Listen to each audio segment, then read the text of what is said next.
안녕하세요. 김주범의 경매고입니다. 이번 시간은 일반적인 권리 분석의 순서를 같이 확인해 보겠습니다. 부동산은 일정한 공적 장부를 통해서 공시되고 있습니다.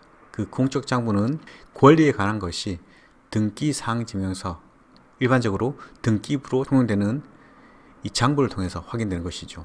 이 등기부에는 앞서 확인한 바와 같이 소유권, 그리고 소유권 이외에 관한 권리를 공시하고 있고, 소유권은 각굴 안에, 소유권 이외의 권리는 일굴 안에 공시되고 있습니다. 그리고 우리는 권리가 무엇인지를 확인했습니다. 물권과 채권이 있는데 그중 물권 중 용익물권, 사용 수익을 위한 권리죠. 지상권, 지역권, 전세권이 있습니다. 담보물권이 있습니다. 이 담보물권은 담보를 위한 것이죠. 이 권리의 종류는 물권 중 저당권, 그리고 권리질권, 유치권 이렇게 있습니다. 그 외에도 물권은 아니지만 이 부동산에 대한 처분, 제한을 위한 등기인 가압류, 가처분이 있습니다. 채권이지만 잠정적으로 본안소송이 종결 때까지 처분을 제한하고 있는 것입니다.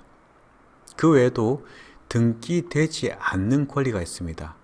물권인 유치권, 그리고 물권적 성격을 갖는 법정지상권이 있고, 그 외에도 관습법상 법정지상권, 분묘기지권 같은 권리도 있습니다. 또한 등기되지 않는 임차권도 있습니다. 임차권 외에도 근로기준법상의 근로자의 임금채권이 있을 수도 있겠죠. 물론 그중 매수인에게 문제가 되는 부분만을 적극적으로 검토하겠습니다.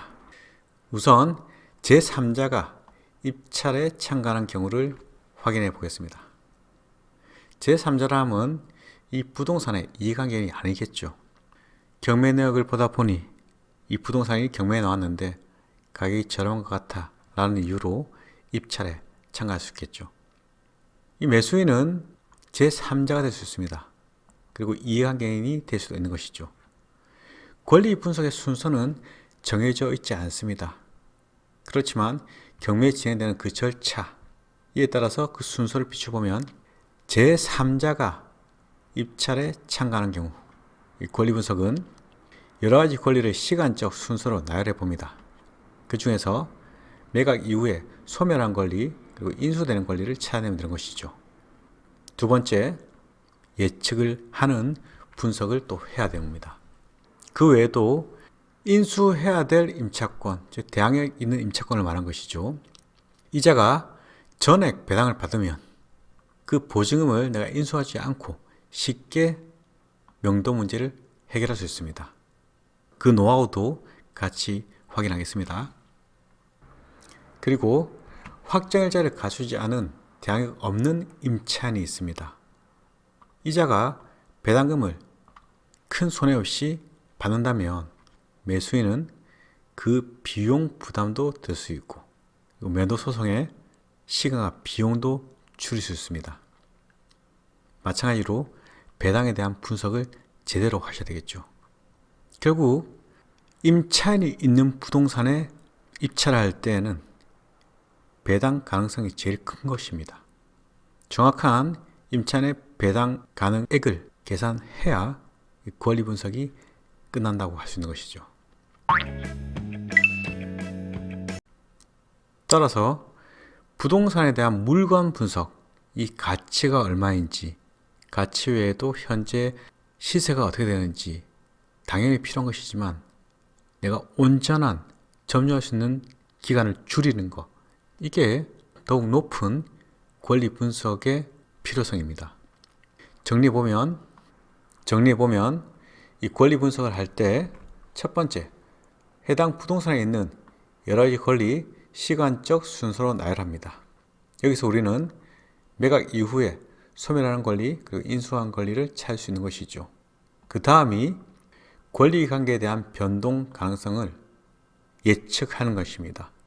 경매 취하 가능성 여부, 그리고 대의 변제로 인해서 순위 변동 가능성 여부, 그 외에도 공유 지분권자가 우선 매수형권 행사할지, 그 여부, 그리고 법정지상권 성립 여부에 대한 검토를 하는 것입니다.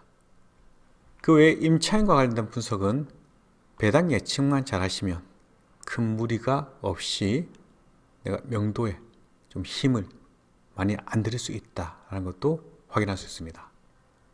이어서 이해관계인이 입찰에 참가하는 경우를 보겠습니다.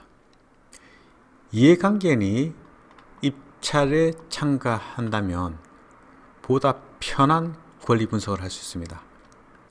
제3자가 입찰할 때는 이 부동산에 대한 일정한 권리 관계를 정확히 파악하지 못합니다. 실체관계 알 수 없겠죠.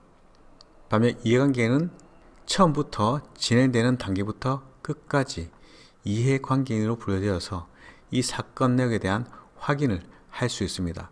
언제든지 열람, 등사가 가능한 것이죠. 만약 이 경매 사건에서 이해관계인이 공유 지분에 있다. 이렇다면 우선 매수 행사 시기를 잘 파악할 필요가 있습니다. 만약 이 부동산에 있는 이해관계인이 임차인이라면 이 임차인이 입찰에 참가하려고 하면 우선 명도는 해결된 것이죠.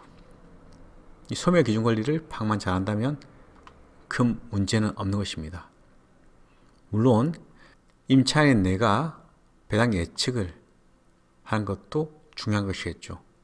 결국 제3자든 이해관계인이든 모두 배당 가능성, 즉 배당액을 예측하는 단계, 이와 관련이 있다는 것입니다.